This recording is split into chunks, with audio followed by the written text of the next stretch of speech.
हरे कृष्णा। स्कंद 8 अध्याय 9 the lord incarnates as Mohini Murti.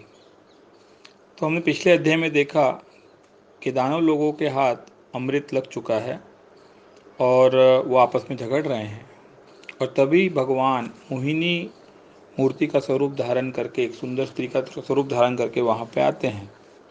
तो सभी दानवों की नज़र उन पे जाती है और सभी लोग उनकी सुंदरता से आकर्षित हो जाते हैं। वो बहुत सुंदर होते हैं मोहिनी मूर्ति। प्रभुपाद जी तो यहाँ तक कहते हैं परपट में कि लक्ष्मी जी सबसे सुंदर स्त्री है इस जगत में, लेकिन भगवान ने जब स्त्री का स्वरूप धारण किया तो वो लक्ष्मी जी से भी ज़्यादा सुंदर थे। इतनी सुंदर थी मोहिनी मूर्ति। तो सभी दानव लोग आकर्षित हो गए और वो उनके पास गए और कहा कि हमारे बीच में कुछ झगड़ा चल रहा है इस अमृत को लेकर, तो क्या आप हमारा ये झगड़ा सेटल करने के लिए हमारी मदद करोगे? मोहिनी मूर्ति ने कहा क्यों नहीं, लेकिन मेरी एक शर्त है कि मैं जो भी करूं, सही करूं गलत करूं, लेकिन कोई कुछ उसमें हस्तक्षेप करेगा नहीं, कोई कुछ कहेगा नहीं। अगर आप कहें, आप सबको मंजूर हो, तो मैं आपका झगड़ा सेटल करने के लिए तैयार हूं। तो यूनैनिमसली सभी दानवों ने हाँ कह दिया, yes we agree to your proposal. आप जो करेंगे हमें पूरा विश्वास है, सही करेंगे। इस तरीके से उन्होंने। तो मोहिनी मूर्ति ने कहा दानवों के आप एक लाइन में बैठ जाइए और देवताओं का आप दूसरी तरफ दूसरी लाइन में बैठ जाइए। वो सबसे पहले गई दानवों के पास, लेकिन उनसे केवल बातें की, लेकिन अमृत जो है फिर देवताओं के पास जाके उन्हें देना स्टार्ट कर दिया।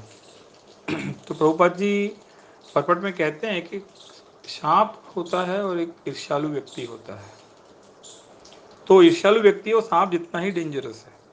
सांप को तो फिर भी वश में लाया जा सकता है कुछ औषधियों के द्वारा, कुछ मंत्रों के द्वारा, लेकिन एक ईर्ष्यालु व्यक्ति को किसी प्रकार से नियंत्रण में नहीं लाया जा सकता है। तो ये दानव लोग हैं, अगर ये अमृत पी लेंगे तो अनर्थ हो जाएगा, इसलिए दानवों की अपेक्षा उन्होंने देवताओं को देना ज़्यादा उचित समझा। अब एक दानव जो था राहु, वो समझ जाता है भगवान की चाल को, और वो देवताओं का स्वरूप धारण करके सूर्य और चंद्र के बीच में जाके बैठ जाता है, और वो भी, उसे भी अमृत मिल जाता है। अब कोई प्रश्न ये कर सकता है कि भगवान सर्वत्र ज्ञाता है, सब चीज़ों को ज्ञाता है, तो भगवान को कैसे पता नहीं पड़ा कि ये दानव देवता का स्वरूप धारण करके बैठा है राहु? लेकिन इसमें भगवान की योजना थी। भगवान अमृत की महत्ता जो है वो दर्शाना चाहते थे। जैसे ही राहु ने अमृत पिया, भगवान ने अपने सुदर्शन के द्वारा उसका सर काट दिया। अब अमृत क्योंकि सर से नीचे उतरा ही नहीं था, तो शरीर मर गया उसका, लेकिन सर जो है वो अमर हो गया। तो इस महत्ता को दर्शाने के लिए अमृत की भगवान ने ऐसा किया। और फिर भगवान ने तभी जब देवताओं को अमृत पान हो गया तो भगवान ने अपना ओरिजिनल स्वरूप दिखाया सभी लोगों को।